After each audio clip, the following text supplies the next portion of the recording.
Hello everyone, this is Showtime 112.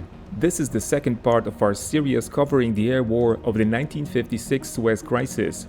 In the previous video, you could see how Egypt and Israel built their air forces in the years following the First Arab-Israeli War, and how the jet fighters of these two countries clashed on several occasions in the year leading up to the major conflict. I suggest you watch the first video if you missed it. The war began as a conspiracy between three countries: Great Britain, France, and Israel. Britain and France's primary objective was to regain control over the Suez Canal, recently nationalized by Egypt.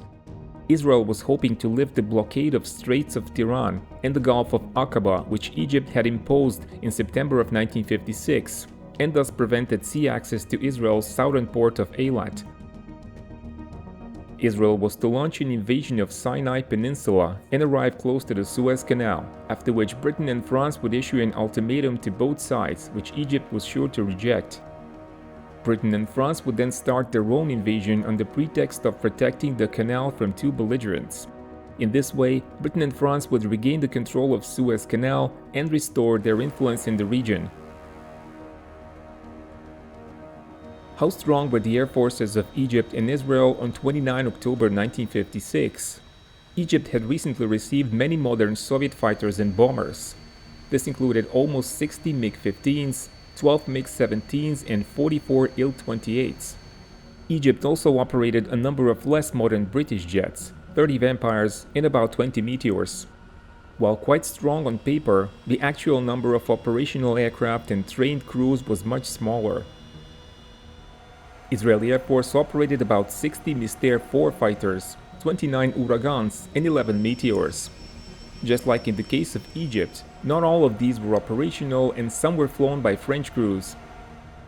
There were also a number of French-owned and operated aircraft deployed to Israeli bases, 18 Mister 4s and 18 F-84Fs. They carried Israeli insignia, and their initial task was defense of Israeli airspace, and after the beginning of British and French involvement, ground support to their troops. Unlike Egypt, Israel still operated a number of World War II piston-engine fighters in their frontline squadrons, although in air-to-ground and reconnaissance roles.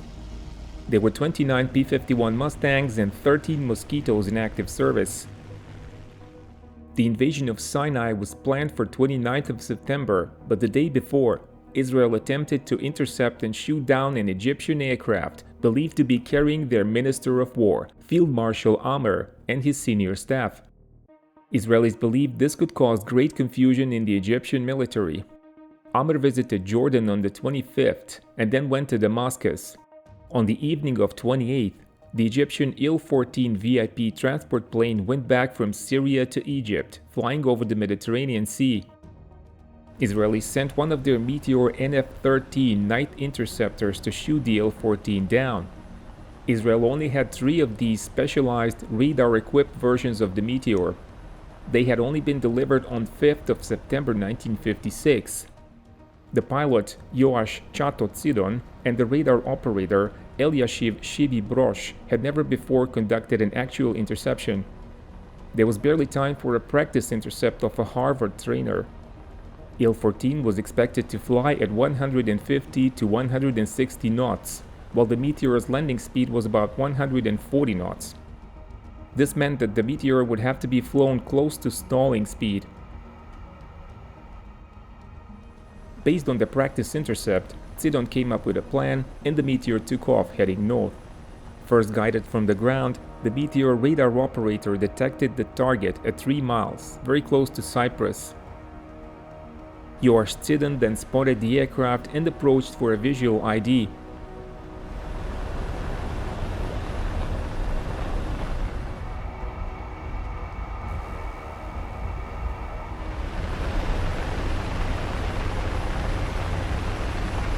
Once confirmed, he positioned his airplane behind the Il-14 and opened fire.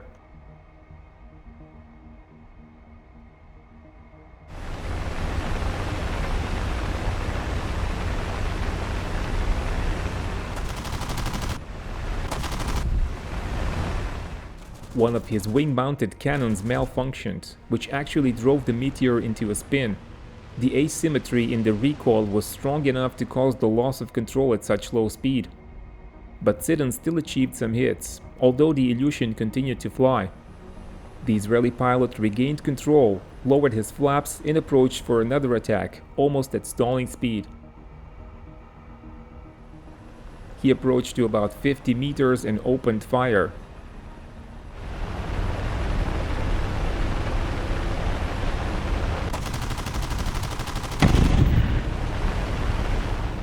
This time, the Il-14 exploded and went down. The blast caused the Meteor to spin again.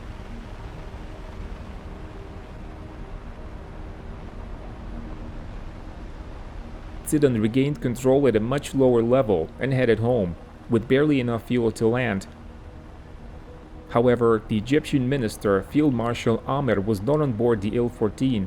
He decided to take another flight. Egyptians believed that their airplane was lost due to technical problems, and Israelis kept this operation a secret for the next 33 years.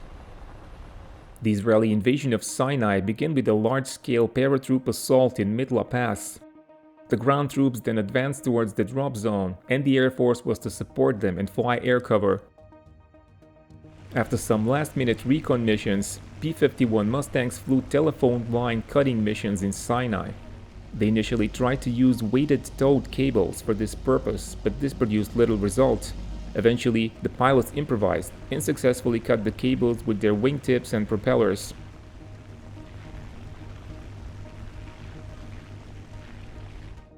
The Egyptians were surprised and initially confused by the Israeli airborne operation. Since there was no attack by Britain and France yet, they assumed Israel was acting alone. They sent their ground troops to meet the invasion and deployed all MiG-15s and MiG-17s to bases closer to Sinai.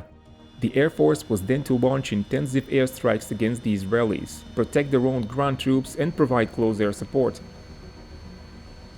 As the British and the French forces were waiting for their own turn, the government in London ordered a round of high-altitude reconnaissance flights to assess the situation on the morning of 30 October. But to their great surprise, unlike in any of the previous similar sorties, all 4 of their Canberras were detected and intercepted by the Egyptian MiG-15s. The Canberra flown by Flying Officer Jim Campbell was seriously damaged, receiving elevator hits.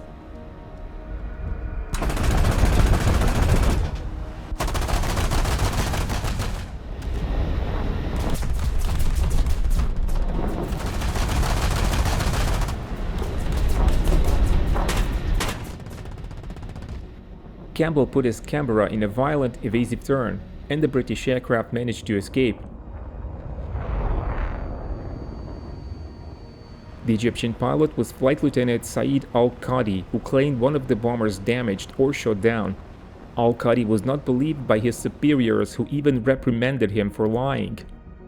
He was rehabilitated and even decorated 4 years later after the British Prime Minister at the time of the Suez Crisis, Anthony Eden, published his memoirs, confirming that all 4 Canberras were intercepted and 1 was damaged.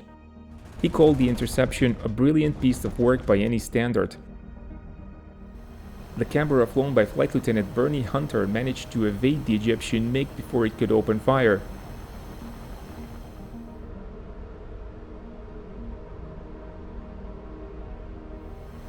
Hunter was not so lucky on 6 November 1956 when his aircraft was shot down by Syrian meteors. This topic was covered on this channel, and I recommend you watch the video if you missed it. The combat even involved Hafez al-Assad, the future Syrian president and the father of the recently deposed Bashar al-Assad. In the next episode, we will see how the Egyptian pilots achieved their first aerial victory of the war and fought Israeli Mystères for the first time. Let me know what you think of this format in the comments. Thank you for your time and keep watching Showtime 112.